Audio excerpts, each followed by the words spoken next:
Hey Kurt, this is Richard Wilson from Mad Shelley Films, and we have a message for you. This is Mad Shelley Films, and you're listening to Inspirado, Projecto, Radio.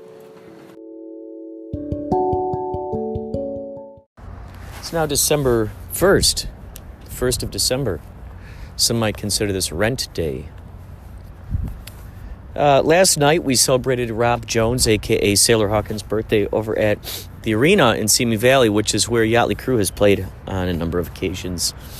And that was a lot of fun. Now I am returning a vehicle.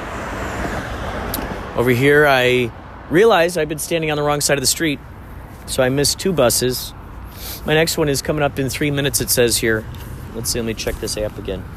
Just make absolute certain that I am on the correct side of the street. 1 minute away.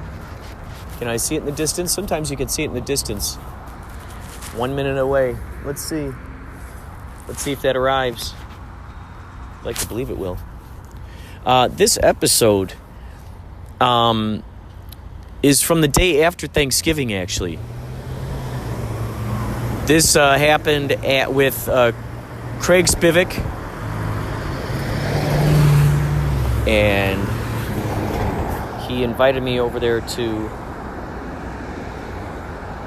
Abby Schachner's house. And so she was having a get-together of a bunch of different comedians who've met each other through the years out there on the circuit, the open mic circuit, comedy clubs, and such. So they were there.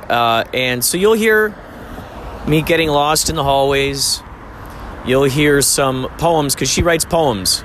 And so she had Craig Spivak read them, and she read along on some of them. And then you'll hear a conversation with me and Craig, and you'll hear other people talking in the background, but it's kind of like one of those choose-your-own-adventure conversations where you get to choose which conversation you want to listen to. Is it going to be the one between me and Craig or the people in the background? It's totally up to you, which means each time you listen to it, you'll hear a different conversation, right? Because you'll maybe concentrate on one the first time, maybe concentrate on a different one another time. Oh, also at the top of the hour here, we have another piece. I think I still have two or three pieces left from a wonderful conversation I had with Spencer McCall, the mastermind, the genius, the director of the Institute. If you ever get a chance, check out that documentary. And it's no secret, he's already talked about it before. Jason, what's the name? He used to be on Freaks and Geeks. I think he wrote one of the new Muppet movies. He's been working on adapting the movie into a TV show, actually. Oh, here comes the bus. Here comes the bus, little darling. Here comes that bus. And I will say, it is all right. It is all right. Do. Hello. Thank you. There's a lot happening on the bus today. So yeah, you'll hear an interview with Spencer McCall. Well, I appreciate that. Excuse me. Pardon me. Excuse me. So yeah, Spencer McCall. You'll hear that at the top of the hour, which is actually right after I'm done talking here. So thank you for listening. And there are more shenanigans arriving sooner than later.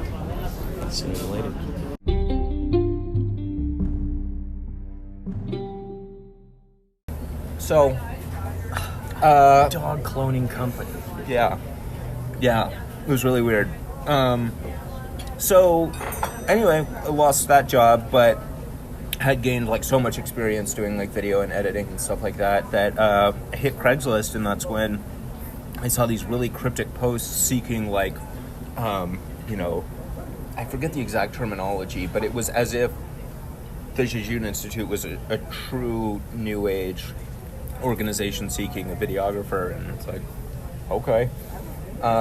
So I wrote to them, and I'm like, here's some of the work I've done, and just get like a curt email back. Oh, great, okay, you're hired. Here's like we'll send you a hard drive, and we need you to edit this thing. So I started doing that, and then eventually kind of like helping to write some of them, but never really meeting anybody until like years later. So just through like emails and totally, yeah, a mysterious force. Hey, and I have some more coffee. Thank you. I love the coffee here. Yeah, you're making me one. So good, so delicious. It's like thick. I'm a thick. It is kind of. So anyway, did that for a while, and then would get things like, do you have any friends who are actors? And so we'd like recruit in some of my actor friends, and then I'd start doing some of it. And then towards the end of like this, maybe like 2 to 3 years of like helping to build these things, I was told, all right, it's closing, it's ending. I kind of like met the people behind it and helped put on this final seminar event.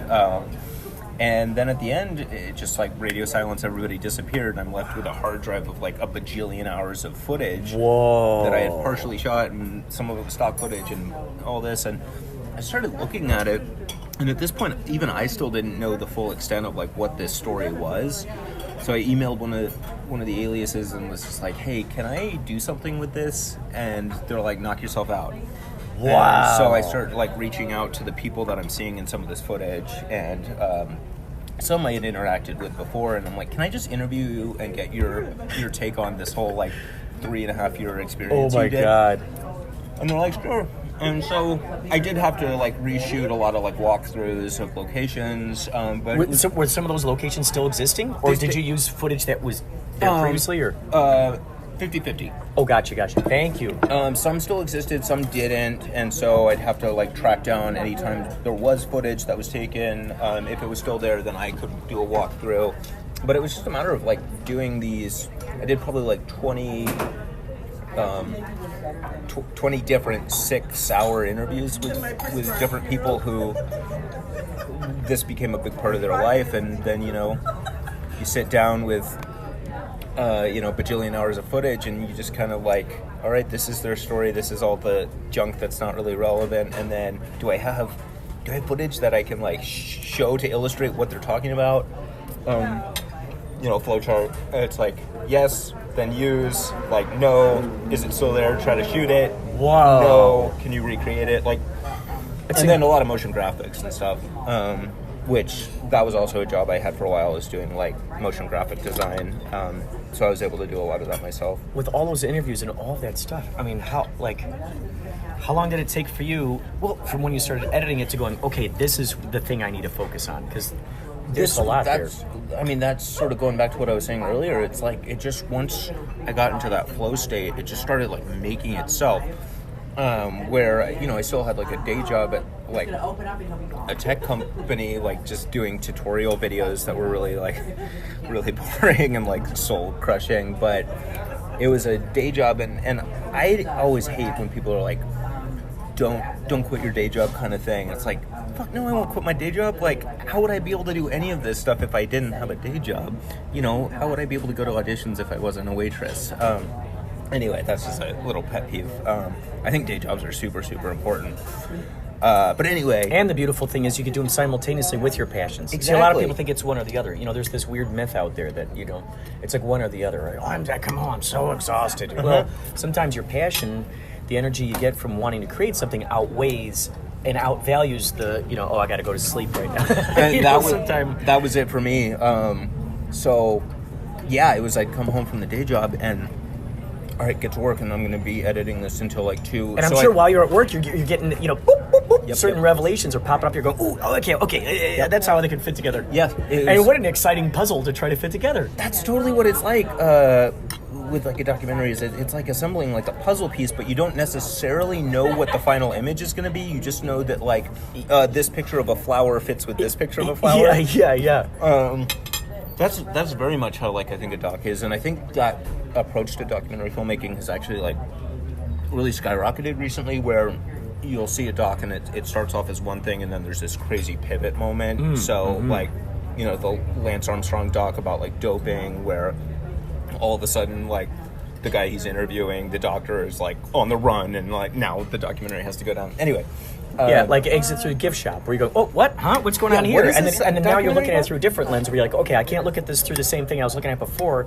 And the Institute is not just, there isn't like, it doesn't feel like there's that one pivot point. There are multitudes of pivot points. Where you're going, okay, and, to look at it this way, and look at it that way. So it just keeps opening up. Well, and with like alternate reality games, there's always, or even just video games, there's NPCs, non-playable characters, or in arts, there's plants. Like, this is an actor standing on the street corner, go up to him and hit the arrow key and have the conversation if you want to pay him the rupees or not. Right.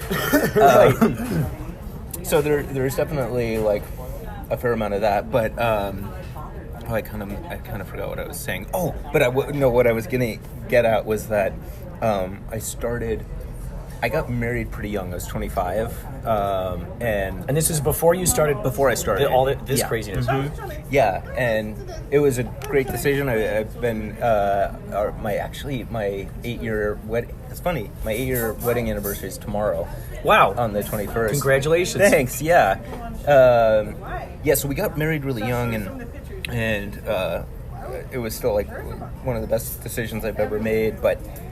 I was 25, and I'm like, holy shit, I'm married and haven't like really done all of these big things that I wanted to do. So the fire under my ass was like, oh yeah, like the inverse of that is I'm like, I get married and then immediately become like obsessed and negligent of this new like honeymoon phase. Like I'm like, no, like I don't have time for dinner. I'm working on this, so much so that like 6 months into the marriage, like there was some serious moments. Luckily, it's probably been the only time I've been like right in my marriage was like years later. Like finally, the only time I've been able to do this was like, I told you so. Was the only time I've ever able to say this was like that.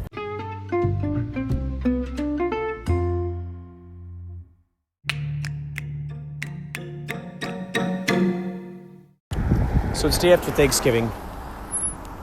I'm heading up to Abby's house where Craig is and a few other people. They're sort of having a post-Thanksgiving dinner get-together. So they've invited me to come out and be a part of this. And I'm nearing the address. Today's gum is sponsored by Trident, bursting with more flavor. This is the cinnamon 14-pack, 14 sticks. These are sticks.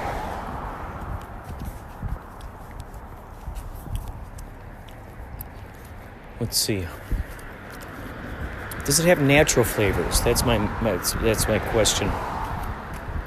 Does it have natural flavors?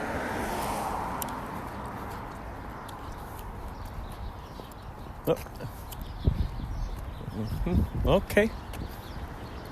I think I'm getting closer. Yesterday, Jenny and I went over to her friend Amber's house, who made enchiladas. We played Cards Against Humanity, which is the first time I ever played it. And then Jenny just kept winning. Hashtag winning. Everybody was picking her suggestions. She was just winning. And then we decided to play Uno. And that was a lot of fun. Uno is always a good choice. I was going to say you can't go wrong. However, I would much rather say you can only go right. Wow. I'm passing by some interesting apartment complexes here that I don't remember seeing. But I don't know if they're old. I just haven't seen them before, or they're brand new. In this town, you never know. You never really know. In this town, you never know. I'm getting close. I'm wondering if I should end this here, or take you with me into the extravaganza as we open. I think I'll take you with me. Because why not, right? All right, here we go. There we go. Let's see what we can do here. See what we can do. Here we go. Here we go. Here we go. This is crazy. Here we go. Hey-oh, hey-oh. Let's see. See who answers the door. Oh, there we go. Here we go. I just entered a room. There's a mirror here. There's a mirror in this room. Painting is on the wall. Looks like a Monet of some sort. Some magazines. This is quite an interesting place.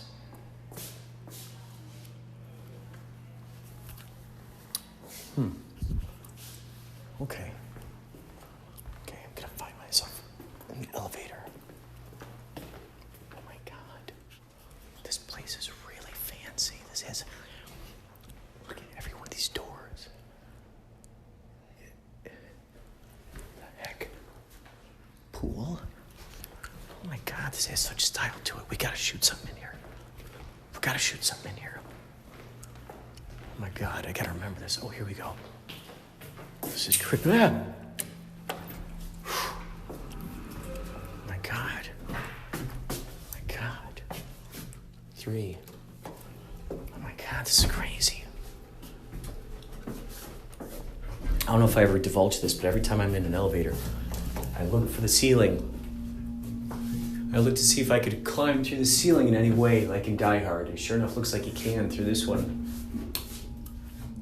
Tricky thing is when you get into the elevators where the ceiling is way up there. Hello. Hi. Is this the way to Abby's? I Do you don't know? Oh, okay. Gotcha.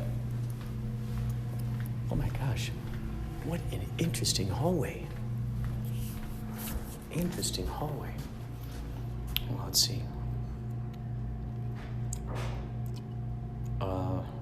Oh. Okay, I see. I see. I was not supposed to come up to this floor. Wow. But boy, am I glad I did. This has such an interesting personality to it. What happens if I continue through this open arch? Let's see. Wow. A lot of doors here, and you just don't know. I mean, this thing just loops right back around. There's a stairwell. Should I take the stairwell? Let's do it. This is crazy. Whoa, dude. Here we go. You're going with me down the stairwell. This is one of those locations that it's like multiple locations in one. And, all right.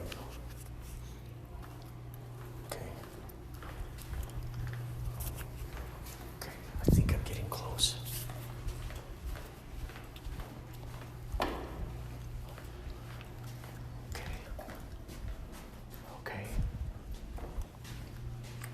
Okay. Do I go down the hallway? Okay, hold on. Let's see what this does. Oh. Okay. It's got a curious smell in this hallway. Like cookies and some such. Okay, this is not where I needed to go.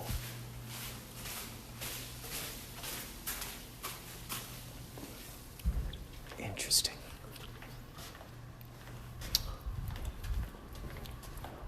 This is quite... Okay. I'm going the right way.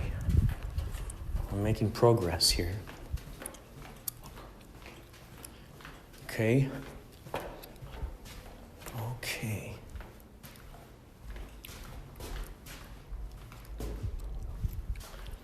Okay. Interesting. Okay. Okay. I feel like I'm... Boy, am I getting some strange shivers in here. Is this place haunted? I wonder if this place is haunted. Huh. Maybe some of her friends will know. Wait. Let's see.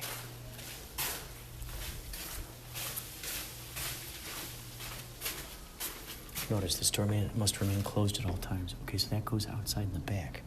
There's a little orange pine cone here holding it open.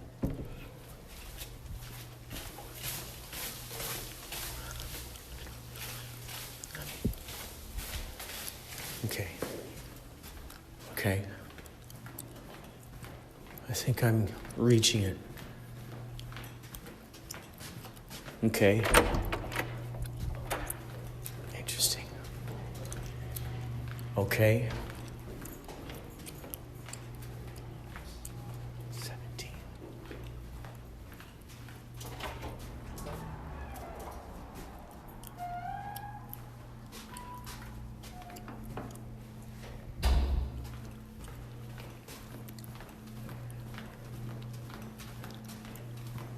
Okay, I think this is it.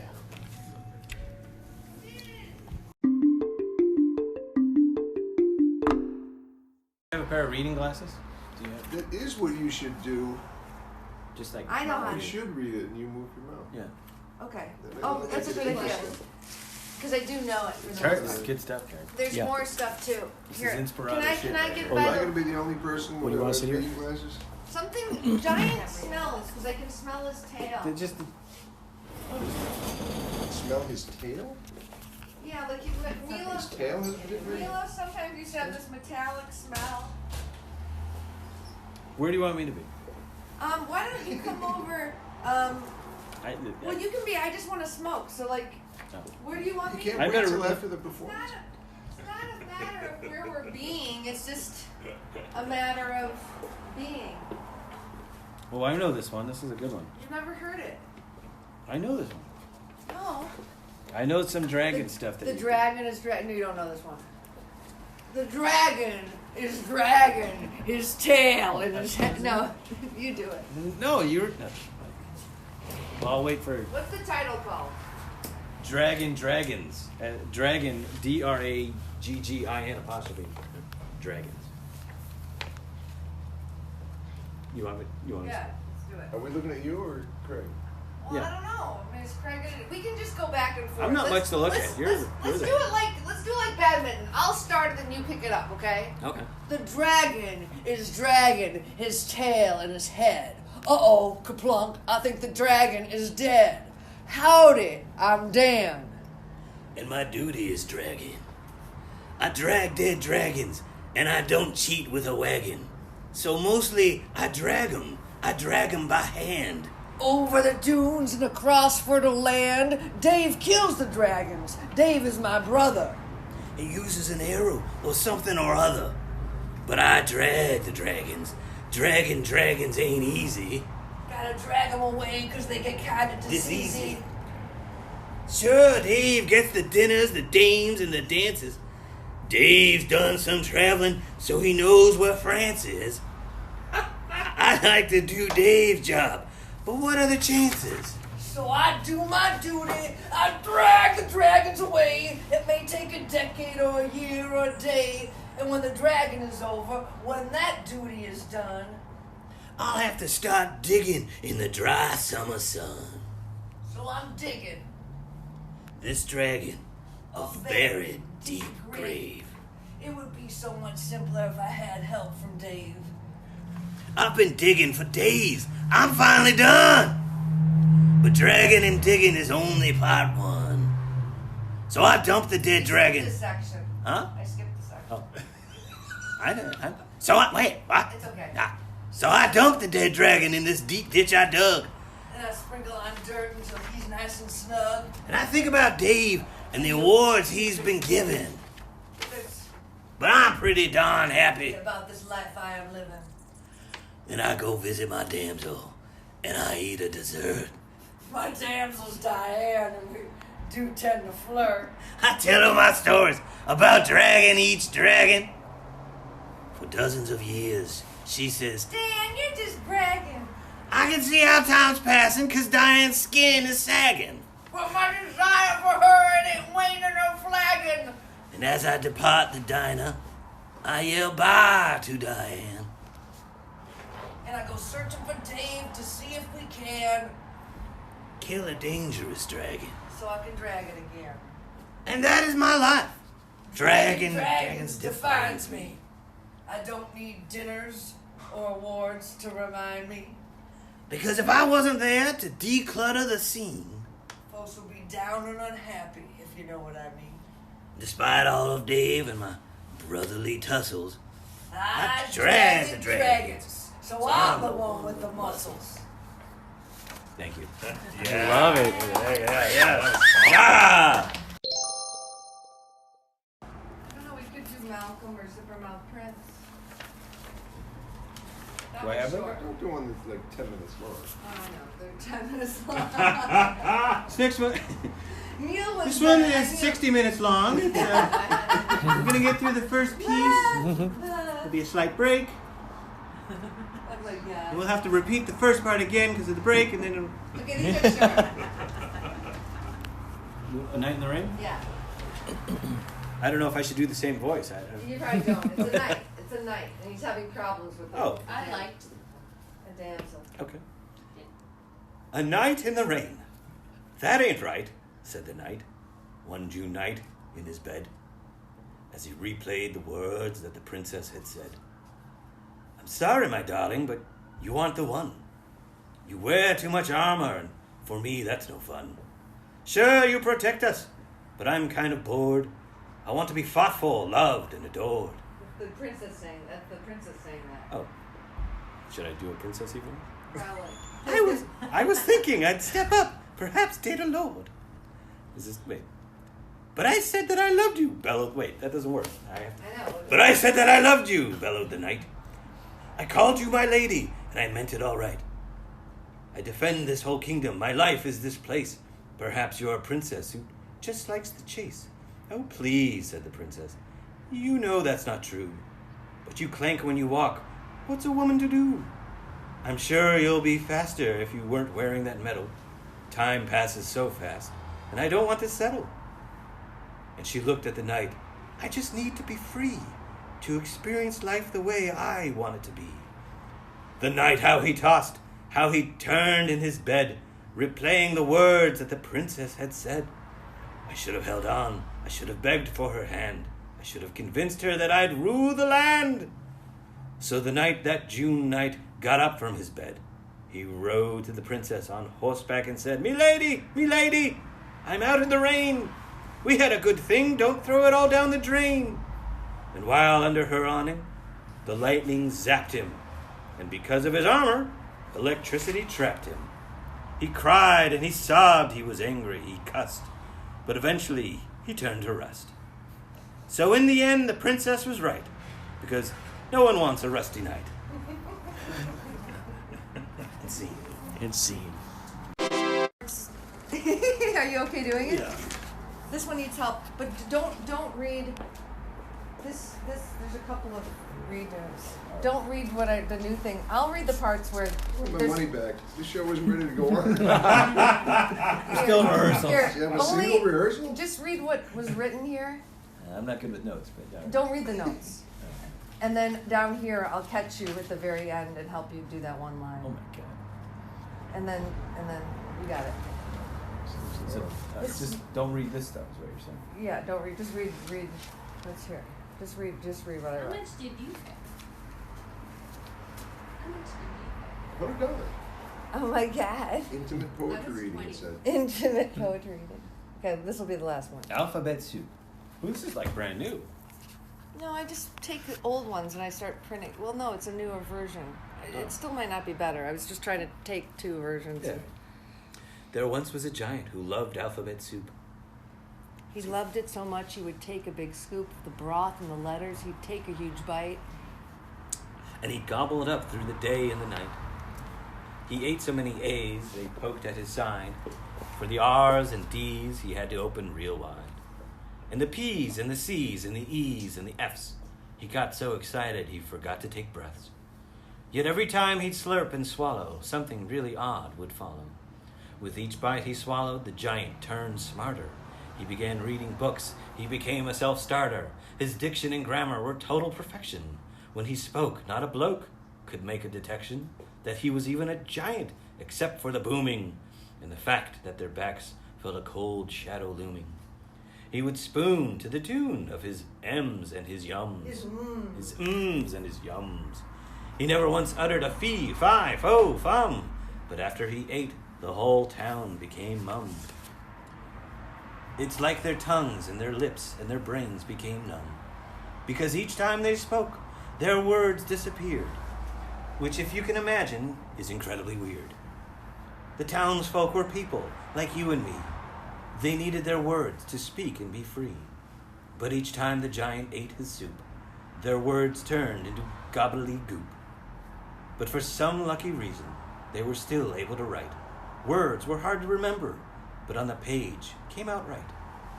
So the townsfolk decided to put it all down. They wrote a decree from their village and town. They wrote down the things that would have been said if the giant had not made their words all go dead. See, giants by nature are really quite dumb, but eating alphabet soup made ours an intelligent chum. To load up on soups, he was swift and tenacious. With each bowl he ate, he'd say, "My goodness gracious." He used words like aroma and words like delicious. He'd finish each bowl saying, "Very nutritious." Then he'd start on another and say, "My, how stupendous." The townspeople thought, "This giant will end us. He thinks he's a genius. He thinks he's enlightened." For miles around, security was heightened. And naturally, folks were terribly frightened. They wanted their words. Hang on. Sorry for boring you. It's almost over. No, stop it. They wanted to speak. Writing their thoughts made their hands feel real weak. Their paper and pencils and gallons of ink were running out fast, so they had to think. Let's kill the giant. What's the point? Why be nice? He stepped on my sister. We don't have to think twice. Let's avenge all the people that he almost killed. Every time that hot soup spilled. Ah, wrote another, we will never defeat him. He's the size of a building. Perhaps we should treat him with utmost respect and understanding, as long as his tongue's not the place where we're landing. They thought and they scribbled until they finally decided. We'll approach as a team, as a whole, not divided. So the townsfolk wrote the giant a letter, stating, "We know a soup that you might like better. How about chicken, or pea, or tomato? Or something more hearty like meat and potato? You may lose the letters, but you won't lose the flavor. Perhaps you could help us with this small little favor?" The giant paused. As he read that note, he felt a tightening in his throat. When he finished reading, he put down his spoon. What if I stop and become a big goon? I know it sounds silly, but I enjoy being smart. I learned about history, science, and art. He was concerned what he learned would all fall apart. The townsfolk wanted to address his fears. There's some more positive stuff in here. I don't know. But he started crying, which meant giant tears. So they climbed to their rooftops to avoid a flash flood. Then the giant sat down with a heart-heavy thud. He pulled out his hanky and blew his big nose. C'est la vie, as they say. I can change, I suppose. Down the hill of his cheek rolled one last wet tear. He sniffed and said, "I'm glad you're all here." Should I read that? But if you wouldn't mind. But if you wouldn't mind, could you help me please find more delicious recipes? That night, the townfolk came up with some dishes that would tickle his taste buds while fulfilling their wishes. Just like they promised, just like they said. They made him new soups. They baked him fresh bread. They made him clam chowder, potato, and leek. And finally, they began to speak. The townsfolk were thrilled. They rejoiced in each word. But strangely, the giant was never heard or seen again. Besides constant slurping, and between vats of soups, the occasional burping. It's great. Boom! A little bit longer. What's the title of that one? Alphabet I Giant? don't know. Alphabet soup? I don't know, maybe. So for this class, how long have you been in this class? Well, 2 weeks. So I'm on lesson 2. and the new lessons come out every Monday. And so I got a week to work through the stuff. And 2 weeks. So the second week is money. It's all about your relationship. Craig, what's your relationship with money? Oh, right. And so I have to sort of journal on that and break it down and go, a deep dive on all the way back in terms of money and me and of how you feel about money, how it's, I guess in a sense treated you. How you view it. What was worth the money? What wasn't? What threw you? Any type of analysis you can think of. That's kind of what I'm supposed to be doing, because I'm supposed to be. I worked in reality TV. In a way, I'm supposed to be divorcing myself from the money, but also realizing that I love money enough to want to work towards it. Because a lot of the attitude is, I'm better than money. I'm an artist. I don't need to know money. I'm an artiste, all that shit, that fucking Tony Clifton shit. I'm an artiste, Yeah. all that kind of stuff. Oh my God, I'm so happy to be here. This is so cool. This is so great. All these masterminds. Is that it? He brought me on for my technical expertise. No, I'm just letting you know. I don't know if I hugged her when he came. Of course. But I felt like I should. No, I know it had a farewell kind of feel, but no. It's appreciative. So I came out here in 2015, and then I met Alex. Yeah, so I'm trying to gear shift out of that. Yeah. You know what I mean? And I'm thinking back to. I'm gonna give you some of this Waldorf salad. Okay, that was so delicious. You want anything else? What else do you want? I mean, I have turkey. You got the pie. You got turkey. Only if people don't want that pumpkin pie, I'll have some of that pumpkin pie. No, I turned on the heat. Oh, okay. But maybe it pooped out cold. What else? Oh, the vents right Oh, there. maybe if no one's gonna have it in that pumpkin pie. That looks delicious. Perfect. So, Yeah, baby. Those are so good. So, are you finding that as you kind of go mentally through this stuff, you're able to, because I assume this is having you like conquer your own demons, so to speak, concerning this Well, it's stuff. bringing out all sorts of horrible shit.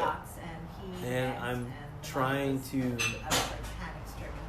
analyze it. I have to do it in very sparing increments. It will go on after the seminar is over, you know what I mean, for a time.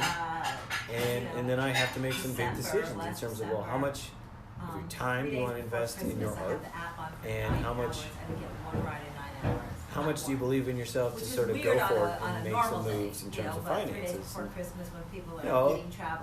And I kind of play games with myself. It's like, well, if you had 10 grand, would you do a movie? Oh, right. You know what I mean? Yeah. Really? You would? Well, I think I can get you 10 grand, Craig. I'm just me talking to me. Yeah. You know what I mean? Yeah. So it's like, oh shit, okay, I see where you're going. So it's kind of, it's teaching me to activate that side of my brain that's kind of the hustler, the opportunist, whatever, the player. I don't know. And I've always sort of had judgments. I've had judgments in asking people for things. You feel guilty about asking people for money or for their time or for contacts and connections, things like that. I spent $25 of my own money to make it done. For me, it always turned into a big $10. headache. What is that? When I was back in the 90s, when I was that doesn't even cover half my probably at the height, I guess you would call, of my musician stuff. I was playing conga, they wouldn't let I was me. doing sessions, all that crap, But I wanted to sort of move forward and move ahead, And I was friends with a guy from high school, and he had a major label contract, and I was just like trying to sort of get in on that. But I was hindered by my own sense of guilt in terms of, I'm just mooching or whatever like that. But as it turns out, I look back on that now with a little bit of analysis, like, oh no, I was pretty implementative in them producing their second record.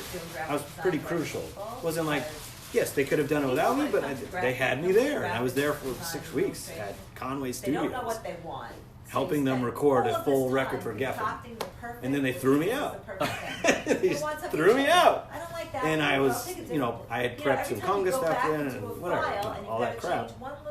And I look back on that, I'm like, oh, that was me trying to actualize the money side of it, because I was like, oh, well, it's a major label, maybe there's money there, or just opportunity so that I can lead to money or something like that. And I just tore myself apart over all that stuff for years and years because I felt guilty. I felt like I felt bad. I felt like I had used him. But looking back, I'm like, no, he really took me to the cleaners for the shit that I did. You know, and okay, I get it. that's showbiz, you know. So I had to sort of consciously work past, and this class has helped me work past myself in terms of not feeling guilty for going after what you want, putting your money into things that you believe in, asking people for that favor or whatever. I mean, I'm talking to you about Yachtley Crew stuff, and I'm like, well, you know, just throw it out there. Right. They have the right to say no. It doesn't matter. But they aren't. It's always worth asking. They aren't going to have the decision if you don't ask. Right. There's concept of the ask there that I'm sort of. That's all it was for me. It's just. It's practice because I've never been able to be that guy, and I'm trying to be that guy so I can get something. It's funny when you test it out because you never know how it might loop around or how it might. You don't know. You know, if you think back to your own world, you know, you have to sort of take it apart in terms of, well, how did you get to where you are? I mean, you're doing fantastic with Yachtley Crew and with your film and Discovering Sunspace and the podcast and your kapow. That's real actualized stuff. And you know what I mean? And at some point, though, you weren't doing any of that stuff. So you can kind of, what you can do is just sort of retrace your steps and say, how did I get from here to there? Especially like if you're on, like I saw your footage from Music Box with the fireworks and the steam and the, you know, and a couple of the shots, you couldn't see it at first. One shot was just the crowd, right? The ground crowd. Oh yeah. But then there's a shot from the stage or from up or something like that, and it's 3-tier. Oh yeah. And I was like, oh my God, there's like 3 tiers of people looking down at Cardi. You know, I was like, fucking awesome. That was fucking nuts. That was fucking awesome. The footage was awesome. And it's just standard footage, but it's like, that's fucking awesome. For you, I would say, take that moment. How did you get there? You know, you're playing the keyboard, and you're like, Jesus, look where I am. Yeah. Think about where you started. Yeah. What was that process like to get you from there to here, and how can you capitalize on that? How can you move that forward? That's what it is. Right. That's what I'm trying to do that. I'm trying to put that musculature together on my own, you know, so I'm doing Flappers on Sunday. I did Sunspace on Tuesday, and in that moment when I was playing Sunspace, I was like, how the fuck did this out of get there? I finally have a good crowd in front of me. They're believing in me. This is like, Craig, this is the actualization. And you have to looked sort of at work the backwards. breadcrumbs, how they led there. And if you can do that sort of work, that's part of that money game that you need to examine. Well, what's interesting is the way that I can break it down and I can look at it is that from my perspective, it looks like you simply followed your heart, you followed your instincts, and your instincts are what took you there. So that's what's so interesting is that I don't think we're taught enough about the importance of following our instincts, of following that resonance where, you know, it's usually climbing a mountain, and it's this big mountain you gotta climb. But rarely do we ever hear the analogy of just simply following that calling. You know, oh, what's that sound? And you just follow it. And what's interesting is that it actually is it's an easier sort of definition to kind of put in our brains than the one of climbing a mountain. Because with that, there's like, oh, obstacles and all this crazy stuff. Too ominous. Yeah, too If ominous. it's a mountain, but if it's steps, if it's a journey, yeah. like Abby was just talking about, I don't have the machinery of putting it all together. You're at the space of creativity, and that's important. And now it's what Neil said. It's like the worst is over. You've created something quite brilliant, and I hope you hear that. Yeah, and it's just the next phase of the journey. It's not a mountain or anything like that. It's just a little next phase of that journey for you of building the muscles of just how to get it out there. But I've been sitting on that journey, you know. But I bring it back, if the journey's not done, it's like, just because you walk to one stump and you stop and then go back to where, you know, back home, and then you sometimes come back out to the stump and you're like, hey, I like this stump, and come out. When you sit on the stump and you look out and you're like, there's that view, but it came, this stump, like, to realize that it doesn't go away. We talk sometimes, because I'm fascinated by the fact that, like, getting older and still being in this, like, stopping and starting, like, can't let it go, you know, because it's like part of who you are. $2,500 deductible. But there are things that get me worked up, you know, and it's usually the parts that I don't know. But all parts of it are, you know, make me worked up. But some parts So I'm then facing I the went to the discomfort. Like, going to an open mic precinct, isn't and I easy. tried to Going follow police going now They is said, well, the easier. cops weren't there But you to can the see the accident, therefore movement they and the can't growth. take a report. You know? Sometimes. I said, well, you know. I Well, told yeah, but I them this mean, on 911. I wanted police to you get and I are it. But similar. think You and I are similar. I value You should showing have up with some that. I wish, things you know. Then Yeah. I found out I mean, that honestly, in some ways. But you and I are both similar in terms of we were at that precipice and then we retreated, went back to it, retreated, went back and forth many a time. I've had many incarnations as a comic since I was 20 years old. You know what I mean? And each time it was like, idiot's name. okay, something would get in the way or some type of weird obstacle would happen and I would retreat. And it was usually just I like, never call myself I gotta a get the comic. insurance information from him. Okay. Can you send me Artist? your I'll go with insurance? artist. I'd probably call myself a Send that to me, performer. your Okay. insurance card. It doesn't matter. I don't think it matters. No, I Yeah. know. I know, but I mean, but sometimes the words we do call ourselves matters. Because sometimes when it matters, I call myself something different. Like someone says, you're this, and then I say, well, no, this is this.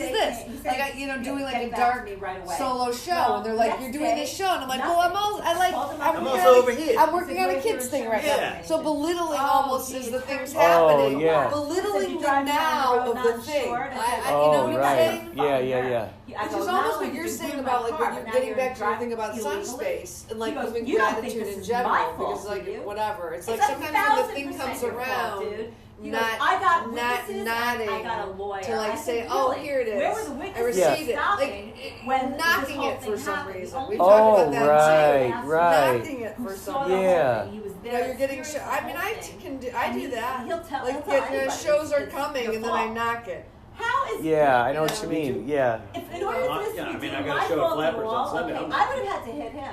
I got a show somewhere else on Sunday that I'm knocking. And I'm like, that's probably worse than Flapper. Right. Fucking douchebag, I So, swear. Kid's an well. asshole. Anyway, I shouldn't say worse. You just never know. No, you never know. I mean, when I but get going, but I mean, that's this was just insane. I'm just trying to show the rhythm of it in terms of doing it for a time and then doing something else for a time and then coming back to it and coming and back and forth and back and forth. And it can be, you're stronger every time you come back, but you also want to have enough strength to propel yourself to that next level. And that's where I was always kind of faltering. And I want to address that. I am trying to address that. As I realized this just popped in my brain is I think the most growth that we feel, the times when we feel big growth is equal to the amount of gambling, so to speak, that we've had on ourselves and stretching to try something new. I feel like that's when we really feel the most growth because we're going, here's that thing way over there. Let's try it. You're stretching out so far and you go, okay, God, and your foot gets on the other side and you go, what? And then you can see like just how far you came. Lately, I'm coming up with, that was easy. Why did I put all that emphasis on it? Just like starting to show up to the open mics regularly with a lot of rhythm, rework, walking back into, a fourth wall open mic or something. I was like, that was easy. I really put too much emphasis on that. What the hell was I so worried about? Shit. Move on. It turns into that, and I need, I want more of that. I want more of that strength. I need that strength mechanism to really kick in. When I feel that, like, the excitement from that stuff comes from that desire to be sort of an evil Knievel in that arena, to willing to be, like, really take that risk and test it out. Well, you and I have talked the evil Knievel philosophy. Yeah. This is a guy who jumped the Snake River in a rocket and failed and still kept going. Yeah. I mean, his best moments were when he broke every bone in his body and failed miserably. There's so much failure of his on tape. That's what I remember. I don't know if there's a lesson there, but he's still my hero. I remember that. He went for it and he became a legend. Do you ever remember seeing that Operation game, but it was Evil Knievel game? No, I didn't know that. And it was like in the shape of the Operation game, but it was Evil Knievel. And so it showed like little, because you have to take out little pieces. So it was basically reminiscent of all the bones that he had broken in his body. So it's like this arm, however many times, this leg, however many times, his spine, this many times. And it's just, I mean, that's just crazy to think that he went for this stuff and he survived. He went for it, baby. I mean, and he kept coming back. I mean, that's, yeah.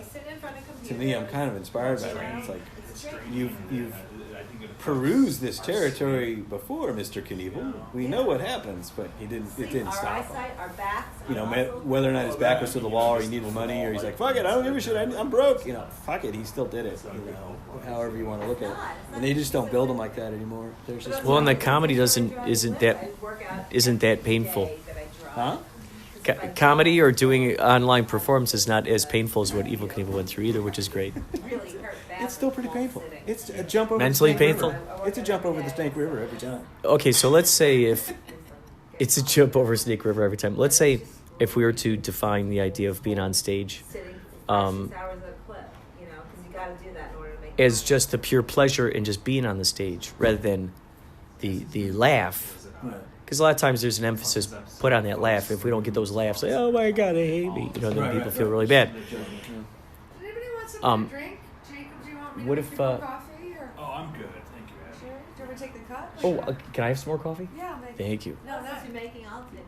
Yeah, okay. Do you want more now that we're making? But if we take off that emphasis, then it's even easier to create what we're creating. Do you feel that? Whatever you did with the Yeah, I mean, the less pressure I have, the more relaxed I am, I'll do better. Something about just like, I'll just fucking throw this one out and just do it. But there's also, if you're too casual, you can fuck up.